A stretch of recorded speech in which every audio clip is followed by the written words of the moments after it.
Olá, boa tarde para você que está conectado na TV Estadão. Eu sou a Rita Lizauskas, sou jornalista, sou mãe do Samuel.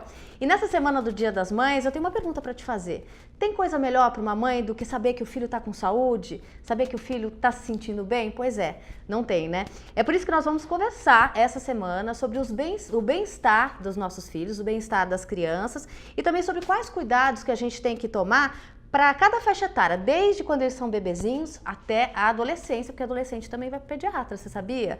Bom, nós temos que ficar de olho em quê? Quais são os sintomas que não podem ser desprezados, né? Aqueles sintomas que a gente percebe no nosso filho e tem que correr para o pronto-socorro. E também quais são as especialidades que um bom PS tem que ter para receber os nossos filhos. Para participar desse bate-papo, estão aqui no estúdio da TV Estadão comigo a doutora Thalita Rizzini, que é coordenadora da pediatria do Hospital Leforte, e também a Silvia Faro, que é jornalista, mãe da Liz, minha amiga, youtuber do canal Mãe de Primeira Viagem. Obrigada pela presença de vocês, obrigada por aceitarem participar desse bate-papo. Bom, e você que está assistindo esse debate, tiver alguma dúvida para tirar aqui com a doutora Thalita, que é pediatra, também alguma coisa para falar com a Silvinha, manda tua mensagem aqui nessa caixa de baixo, aqui nessa caixa de comentários, no Facebook da TV Estadão, que a gente vai ter o maior prazer de continuar essa conversa com vocês. Bom, doutora, a gente tem observado um surto de bronquiolite aqui em São Paulo, né? Várias reportagens, inclusive a gente já fez várias, falando de pronto-socorros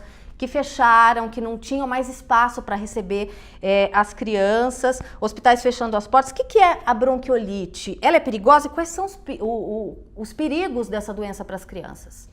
A bronquiolite, na realidade, atinge crianças mais novas e são mais graves para as crianças menores, até 2, 3 meses. 80% da bronquiolite é causada pelo vírus sincicial respiratório, mas pode ter outros vírus associados ou outros vírus causadores, como o rinovírus, metapneumovírus, adenovírus, que causam sintomas e as complicações igualmente ao vírus sincicial, que foi inicialmente o grande vilão e que apresenta, na maioria das vezes, maior gravidade. A bronquiolite, às vezes, no começo, passa por um resfriado comum. Então vem com tosse, coriza, a criança começa a apresentar um certo desconforto respiratório, com uma certa dificuldade para mamar. Além disso, pode ser acompanhada por febre. Entre o 3º e o 5º dia, a bronquiolite pode fazer um pico de piora, e isso levando a uma piora do cansaço e do desconforto respiratório, e a criança pode precisar de oxigênio e outros cuidados. Então, uma inalação que a gente chama de hipertônica, que é só feita dentro do hospital, oxigenoterapia e hidratação. Então, aí sim, a bronquiolite se torna grave e muitas crianças, muitos bebês precisam de aparelho para ajudar a respirar. Ou seja, precisam ir para UTI. Precisam ir para UTI. Então, 15% mais ou menos necessitam de internação, os outros têm uma evolução favorável, mas esses 15% têm uma grande chance de internar e desses, alguns deles vão para UTI. Quem é o grupo de risco dentre esses bebês, né?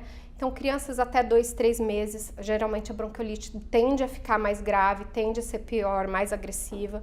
Crianças que têm, por exemplo, cardiopatia, alguma deficiência de imunidade, alguma outra comorbidade associada, isso tende a ser um fator agravante da bronquiolite. Vocês tiveram problemas no Leforte de ter que fechar a porta e não receber mais paciente? A gente aumentou a demanda, mas em nenhum momento a gente precisou fechar a porta para o atendimento. Em nenhum momento a gente fechou o pronto-socorro. Então, todo mundo que chegou foi atendido sem uma espera demorada. Teve espera, mas não 6 horas, 5 horas, não essa demora que foi registrada porque a gente foi ajustando o fluxo para melhorar o atendimento. Tua filha Liz, Silvinha, chegou a ter bronquiolite alguma vez? Não. Graças a Deus. Porque é muito assustador, né? Muito assustador. Meu filho foi internado com 1 mês, né? Que é exatamente nessa faixa etária que você falou, com suspeita de bronquiolite. E é sempre uma temporada, né? As crianças parece que pegam todas juntas, né? Ela começa no final de março e vai até o final de julho. Por quê? Porque nessa época do ano, os ambientes tendem a ficar mais fechados pela queda de temperatura. A temperatura oscila muito durante o dia. Além disso, a gente tem uma baixa umidade do ar e a proliferação dessas partículas em suspensão. E as pessoas tendem a ficar em aglomerados. Então, as pessoas que antes ficavam mais em atividade ao ar livre e tudo mais, começam a ficar em lugares mais fechados. E a transmissão ocorre muito mais facilmente. Você sabia que era assim tão grave, Silvinha, bronquiolite? Não, fiquei um pouco assustada. Ainda bem que a Liz já passou. Ainda bem que ela já passou dessa fase. Bom, mas a gente está em pleno outono, né? Agora a gente está ouvindo falar da gripe, desses vírus novos de gripe, de vacinação de gripe. Inclusive, já está aberta a vacinação de crianças a partir de 6 meses até 5 anos na rede pública, né? Sim. Uma vacinação gratuita.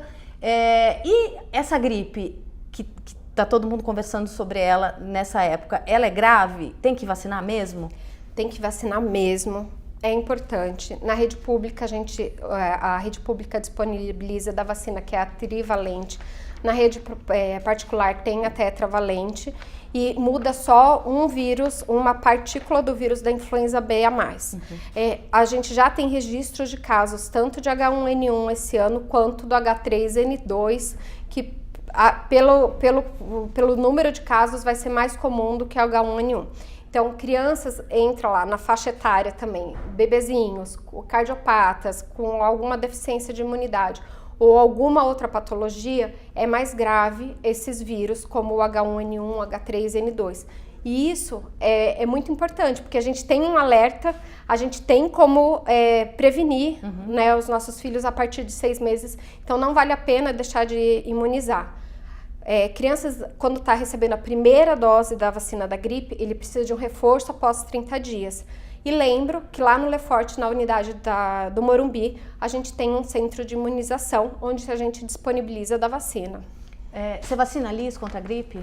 Eu vacino. E eu queria saber até da doutora, essa vacinação que está sendo orientada até os 5 anos, quem está fora, e inclusive as mães também podem se vacinar, devem se vacinar? Podem e devem se vacinar. A rede pública não disponibiliza, mas é importante. Por quê? Porque você tem contato com esse vírus e o vírus sofre muita mutação de ano para ano. Então não é porque você pegou uma gripe o ano passado que você não vai pegar esse ano. Se a gente pode proteger das modalidades que são mais graves, por que não vacinar? Por que não proteger, né? Você costuma tomar vacina também? Eu também. Eu vou todo ano com ela. É super importante. A gente sabe que em 2016 teve um surto de H1N1. Teve, que foi horrível, faltou vacina, inclusive na rede particular. Na rede particular. Em 2017, você viu que a gente não ouviu tanto falar. Por quê? Porque em 2016 todo mundo se imunizou. O ano passado sobrou vacina. Então, a tendência, o que todos acham é que esse ano a gente vai ter um novo surto, porque nem todo mundo se vacinou ano passado. Então, lembro da importância da vacina. Tem gente comentando já, a Marcela Lourenço está falando, meu bebê teve bronquiolite, tratei, graças a Deus ele está ótimo, muito cuidado com locais fechados e cheios de pessoas, que foi que a doutora falou. Exatamente, uma dica importantíssima, evitem lugares fechados, evitem sair com seus filhos de casa com eles muito pequenininhos. E lembrem-se, nunca recebe visita daquele parente que vai te ligar e vai falar assim, eu tô meio resfriadinho, mas posso ir na sua casa? Não, não pode. Vamos falar sobre visita, então? Né? Eu acho um assunto super importante, eu sou meio chata em relação a isso. Quando você teve a Liz na maternidade, você recebeu muita visita?